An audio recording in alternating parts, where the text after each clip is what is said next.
Yeah, this is the most interesting race this is. You know, I said it. That going to Bahrain will be an interesting race, especially when we start seeing people bringing upgrades. And Bahrain is a track in which you can overtake.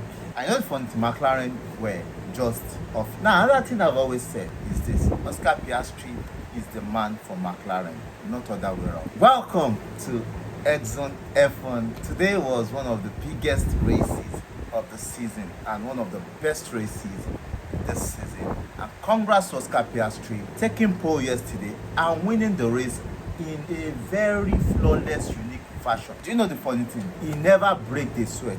He didn't have any reason to start having headaches or whatever. He was just enjoying the free here from the beginning to the end of the race. And that was a perfect strategy for McLaren. Perfect way to end the race for McLaren. He's so focused, he's so intelligent, and the funny thing is he knows what he's doing. Unlike Lando Norris is a wiggle. He will keep wiggling up and down. He will be everywhere in a race. But how did the race pan out? Number one, now Lando Norris coming through the back at 6th might be a little bit tricky for him, but he was able to do a good job. On first lap, he was able to jump from 6th to 3rd and was chasing for 2nd, and that was a good one for him. Now, strategies. The two Ferraris tired on medium while others tired on soft, which means every other driver would get a good traction, a good push starting the race. So it was so easier for them to start the race and quickly push forward. Unlike those on medium tires, before it comes up, before the tire wakes up, heats up. But those that started on hard knew that their tires were not the tires to start with heavy fuel. Now the race started, Piastri just jumped in front and off he goes. He was off. Lando Norris jumped 3 places upwards. Verstappen jumped backwards. Lewis Hamilton was able to gain from 9th, he moved to 5th, which was a good one. The upgrades they brought, they are working. But the problem is they have not been able to run the car as low as they wanted with the upgrade, because they are still learning a lot. So they are still running the car up with the upgrade, but they've gained time. And that was why Lewis Hamilton was blaming himself yesterday that he qualified in a bad position, because if he had qualified upper or up in the peak, it would have been a good race for him. I think Lewis Hamilton today could have given Charles Leclerc a run for his money. Oliver Bierman, big understanding for that boy. The two asses coming in points. The Alpines could have come in points also, 2 Alpines, but Gasly did a good job. See, I don't want to start hearing one driver is the best driver, one driver is this, one driver is that. All these guys do beautiful jobs. These guys are just on it.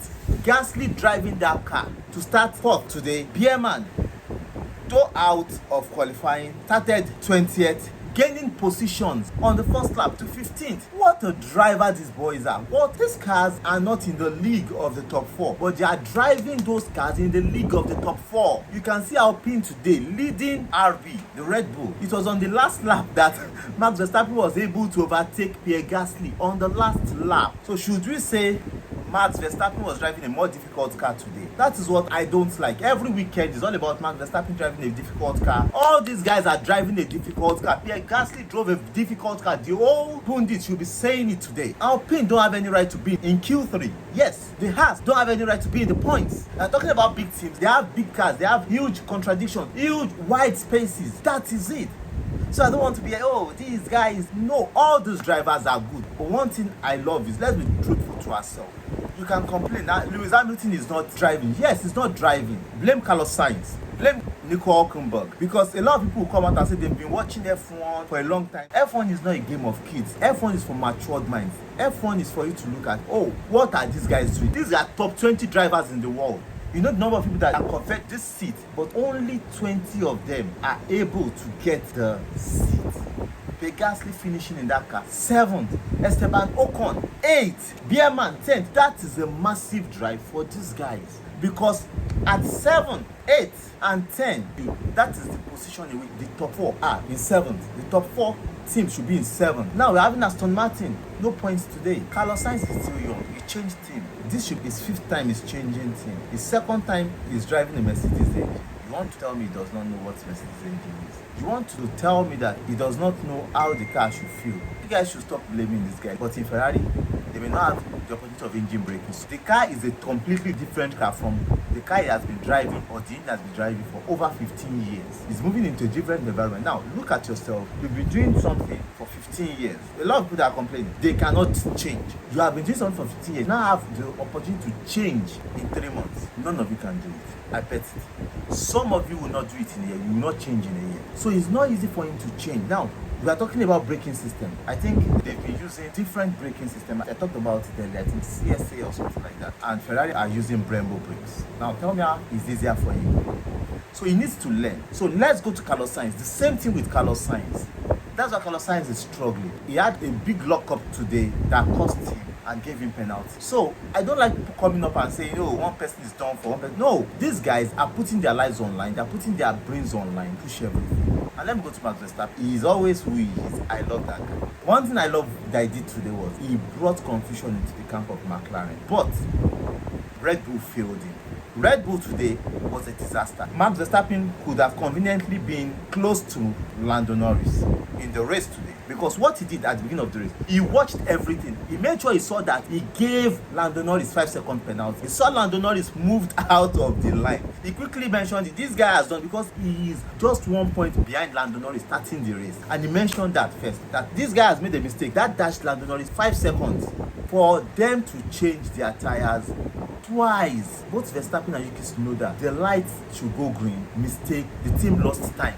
2-3 seconds in F1 is the time of life. You can't get it back. Losing those time was at the cost to Red Bull, to Max Verstappen's championship dominance or improvement against Lando Norris that qualified 6th yesterday. Red Bull bolted it for him, and I'm sure he'll be angry. Red Bull put him on hard tires, on heavy fuel.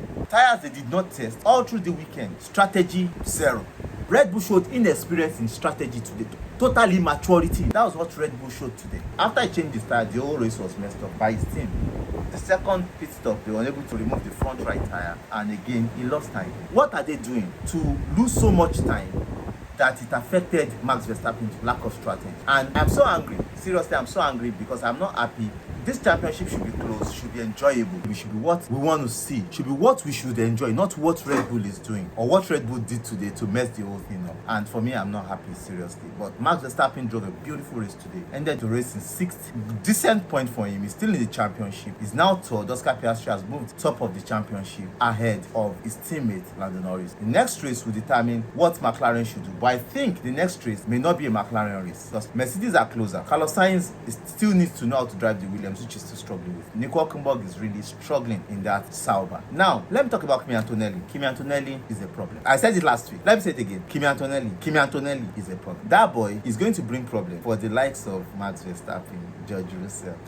You don't want to understand what that boy is driving. If not for the little mishap that made him end out of point today, that boy is a problem. Watch out for him. Oliver Bierman is a problem. All these rookies, even Jack Doohan, all these rookies, they are problems. I don't know what Alpine are thinking Colapinto should come and take over from Jack Doohan, except they lose their mind. But what Jack Doohan is doing presently in that team, Jack Doohan is showing that he is a skill of his own. He is in his right mind. He knows what he's doing. But it's going to be a very interesting season, and you don't want to miss this whole season as it is going. It was action all through to the Williams. Williams performed bad today. They didn't really do a good job. Carlos Sainz losing his side pod. Ended the race in lap 46. Aston Martin still have a lot to learn. Aston Martin, a lot of mistakes for Aston Martin. I don't know. The setup is getting to become an issue for them. Alex Albon did a good drive. The Alpines, good one for Alpines. Good point for us. Bortoleto too is pulling, but I think it's going to be a difficult one for him because of where he is in the championship. What a good race. What a great racing. Going into Jeddah, I believe if a lot of drivers that have moved teams are able to understand the car better, it will be a very stiff competition. Jeddah is a different track. Long straight, tight corners. So Red Bull, apart from strategy, Red Bull, during the fourth race and after the fourth race last season, we saw them start moving back. Hope is not a last season regression that is going to happen to them, because this race, they were not in the race at all. From beginning of the practice to the end of the race, Red Bull were not in the race. Though they got decent points from their two drivers, Yuki Tsunoda scoring for the first time for Red Bull. But for me, Red Bull is not there. Mercedes are there. I think Mercedes still need to put themselves in a position in which they can understand. Though they have a rookie driver that is still learning, but give that boy some time, he will understand. That boy will outpace George Russell. I'm sorry. I'm just telling you the fact. But Mercedes are still there. They are there in the competition. Some of the greatest battles we saw today came from Kimi Antonelli, Lewis Hamilton, Oliver Bierman, and the rest of the pack. Those are the major battles. Lewis Hamilton had some great overtakes. Antonelli, great battles, as in he was the master of the battles, that he won the driver of the day, I think from FIA, while Lewis Hamilton won the driver of the day for the sport. And to George Russell, there might be an impending penalty for George Russell. We'll let you know. Nico Hülkenberg and his Sauber team had their mistakes, but there are some penalties that are coming.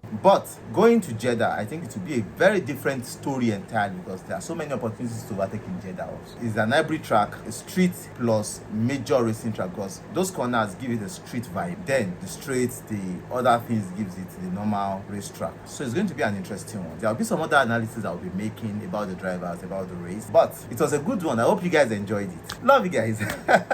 Bye. Catch you in Jeddah. Bye. Cheers.